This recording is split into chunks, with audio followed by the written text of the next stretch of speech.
Good day, ladies and gentlemen. This is CK Storyteller.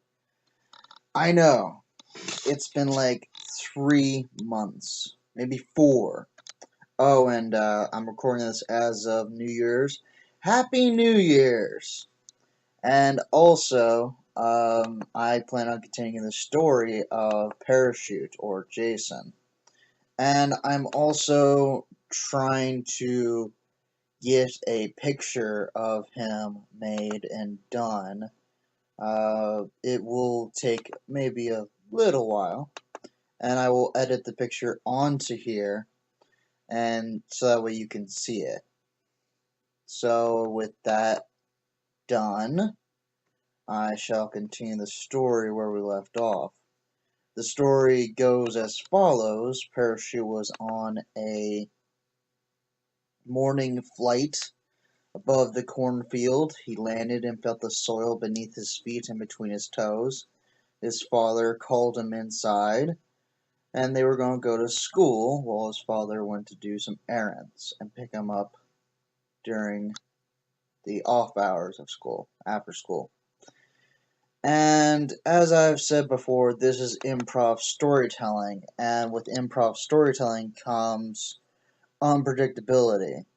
And so we shall continue the story right The truck pulled up to a school. A very nice school, surrounded by trees and a few flowers. And from one of the trees grew walnuts. The walnuts fell as the fall was just around the bend. And from the truck, Jason opened the car door and started to get out of the car.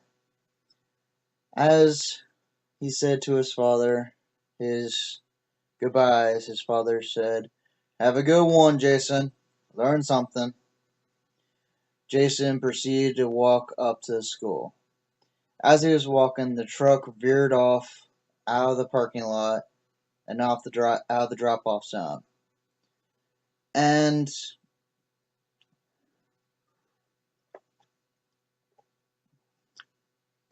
the young man walked as he walked nervously. It was a regular battleground to not be spotted, to be noticed with his unique ability, having to hide his wrist appendages in his sleeves at all times. He now wore a very heavy coat, a letterman's jacket, and on the back of the jacket it said football player. That was a while back. That was when his ability could be unnoticeable before they allowed or discontinued the use of long sleeve Under Armour, an option of the autumn sport and the hot temperatures of Tennessee.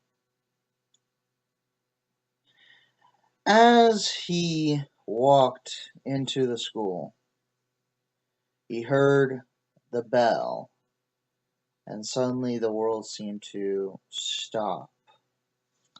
From a door came out a young man. He was in his early 20s, late teens, probably graduated already. He had blonde hair, green eyes, had a bit of a beard going on in the chin. Everywhere else was clean shaven though, sort of like a goatee, but not fully grown out. More, he didn't shave it for a few days. Chicken scratch, as some would call it. He wore a brown jacket, blazer jacket, like a suit jacket, with a pair of brown slacks and a buttoned-up gray shirt underneath, with a brown tie that had gray diamonds coming down as a pattern along the tie. As he looked at Jason, Jason felt astonished by the very handsome man who seemed to have an air about him, as if no one noticed him. But some people did, but they didn't. They walked past him, giving him a casual glance. Nothing the stranger here.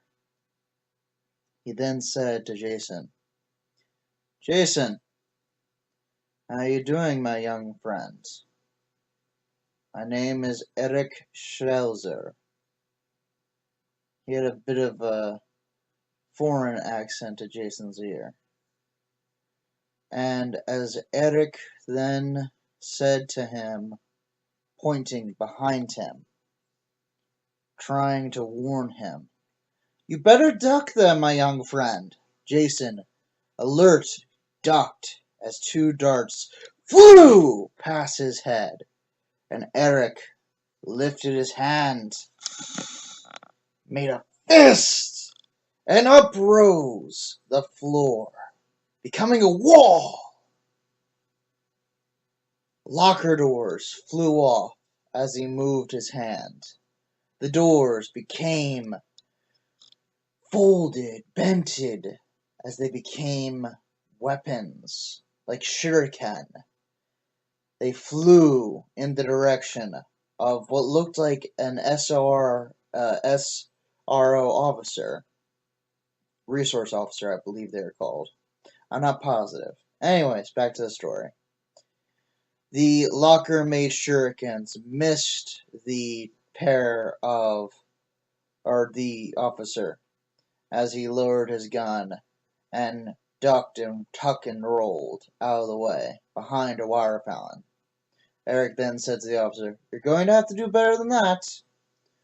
He lifted his hand again, and then he released his fist. The water fountain flew to the air, water falling out of the spigot that led to the piping of the inner system.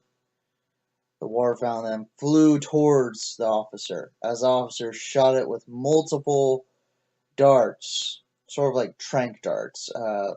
They make you go to sleep when they stab you. As Parachute then looked up at Eric, Eric offered him a hand. Jason just looked at the hand, sort of longingly. He then took the hand. He asked in fear, "What's going on here?"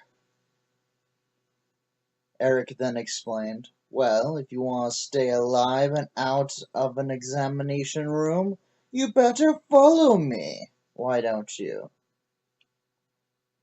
Eric then went towards the boys' room. As he pushed the door open, Jason followed him.